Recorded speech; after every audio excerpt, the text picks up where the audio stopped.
ખવરાવીને જે ખાય ભેદું કવિ મેકરણ ભણે જેનો ઠાકર રાજી થાય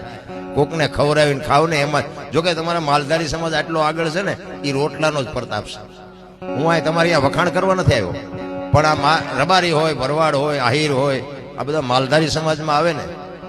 એ બાપુ કબીર બાપુની એક સાખી છે કબીર કહે કમાલ કો દો બાતા શીખ લે કર સાહેબ કી બંદગી ભૂખે કો અને દે આ બે કામ તમે કર્યા ને એમાં તમારો મેળ પડી ગયો હા એક તમને કહું ભાવે ગભાવે હામો માણા મળે ને એ બોલે કે ન બોલે પણ ચાર નજર ભેળી થાય તો એ રામ રામ બાપા એટલું તો બોલે આ રામનું નામ અને રોટલાનો ટેમ હોય ને બાપુ પછી ભલે ઘરમાં સાસ ને રોટલો હોય પણ બાવડું જલીને ખવડાવે આ રોટલો ઉઈ ગયો છે નગર તમે વાહનમાં બેહો હું ગાડી હાંકતો હતો ને અમારા ગામમાં હું ગાડી લઈને ચારેક જવું નથી અમારા ગામના રબારી છે ને એ ખટારો મેં મૂક્યો હોય ને આમ આઘા હાલે એ કે આમાં બેહાય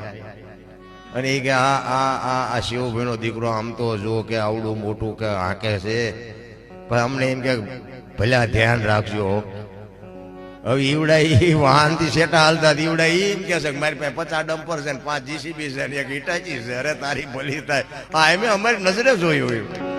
વાહન ના અડધા નહોતા હાલતા એ આટલા વાહન ના માલિક છે મારા ઠાકર ની બાપુ કૃપા થઈ ગઈ છે